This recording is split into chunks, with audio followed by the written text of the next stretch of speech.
Tribunal de Contas do Estado julgou hoje de manhã a prestação de contas de 2008 do ex-prefeito de Quari, Adail Pinheiro. Ele terá que devolver 59 milhões de reais aos cofres públicos em até 30 dias. Dentre as irregularidades encontradas estão despesas não comprovadas, saques de contas bancárias do município sem obedecer os trâmites administrativos e movimentações financeiras sem prestações de contas. Além de Adail, o ex-prefeito de Maraã, Jefferson Almeida de Oliveira e o presidente da Câmara Municipal de Benjamin Constant, Adonias Santana, também tiveram a prestação de contas julgadas irregular. Uma blitz da Delegacia de Defesa do Consumidor recolheu mais de 200 quilos de alimentos impróprios para o consumo em uma rede de supermercados no bairro Nova Cidade. A Tamiris Claire tem mais informações. Do material recolhido pela fiscalização foram feitas amostras para a perícia, mas a maior parte foi descartada. Segundo a polícia, ao todo foram quase 200 quilos em alimentos impróprios para consumo. Algumas embalagens estavam violadas, outros alimentos estavam fora do prazo de validade.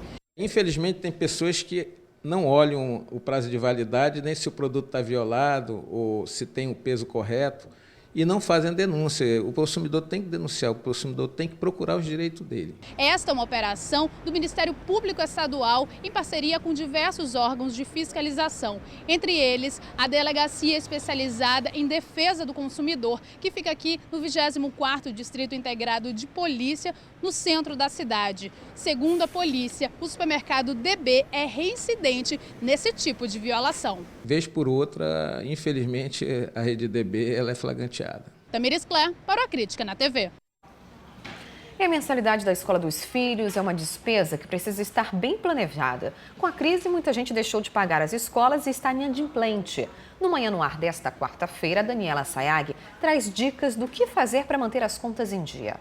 Olá, Amanda Couto e você que acompanha o A Crítica na TV. No Manhã no Ar dessa quarta-feira, a gente vai mostrar como escolas e pais de alunos estão negociando aí o pagamento de dívidas atrasadas, das mensalidades que os pais não puderam honrar ao longo do ano. A crise chegou, apertou o orçamento para muita gente. Será que ainda tem jeito? A gente mostra também, claro, as notícias do trânsito ao vivo lá de cima e tudo para você começar o seu dia muito bem informado. Às 6 em ponto, eu espero vocês aqui no Manhã no Ar. Até lá, Dani. E agora o assunto é sobre bolsas de estudo. A concorrência para entrar em uma graduação é grande e ainda maior nas universidades públicas. Por isso, muita gente acaba sentindo o peso das mensalidades nas instituições particulares. Mas para reverter esse quadro, essas instituições oferecem bolsas aos estudantes. E tem gente que faz o curso completo sem pagar nada por isso. É o que vamos conferir na reportagem da Júlia Magalhães e do Rui Silva. A Tainá decidiu que queria ser jornalista. Mas com a condição econômica da família, ela não conseguiria pagar a faculdade. Foi aí que ela viu uma porta se abrir. Eu vi uma placa sobre a bolsa de 50% que eu poderia ganhar da própria universidade. Então eu optei por fazer essa prova para me pagar metade, que a bolsa é uma grande oportunidade para quem não tem condições de pagar uma, entendeu? Então, eu ganhei a bolsa de 50%. E o caso da Tainá não é único. Nessa universidade particular, por exemplo, mais ou menos 70% dos alunos têm algum tipo de bolsa. São vários os casos. Qualquer candidato que venha conversar conosco, que tenha sido aprovado em um processo seletivo, a questão financeira não é preponderante.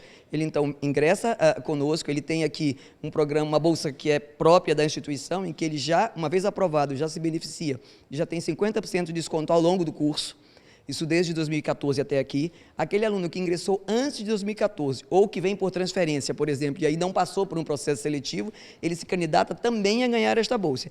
Ganham os alunos e ganham as faculdades. Gravando a matéria, encontramos o Danilo. Ele faz publicidade e propaganda e sabe quanto ele paga por mês pelo curso?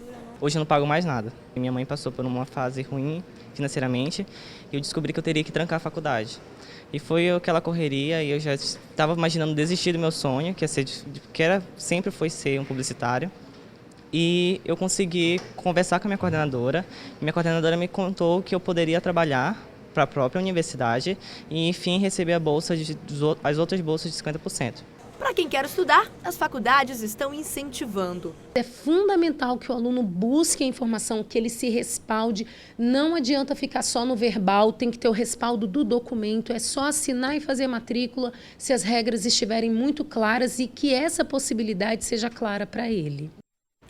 E o Ministério do Desenvolvimento Social e Agrário encontrou irregularidades em mais de 20 mil beneficiários do programa Bolsa Família no Amazonas. Só em Manaus, mais de 9 mil benefícios sofreram a restrição. O Márcio Azevedo conversou com a responsável pelo programa no município e ela explica o que deve ser feito para saber se você teve o benefício cortado. Em Manaus, 5.900 benefícios foram suspensos e 3.666 cancelados. Quem tiver algum problema, para resolver, eu vou conversar com a Mara, que é responsável pelo Bolsa Família na capital. Mara, primeiro, como a pessoa pode saber se o benefício dele está entre esse total aí que foi cancelado e suspenso na capital?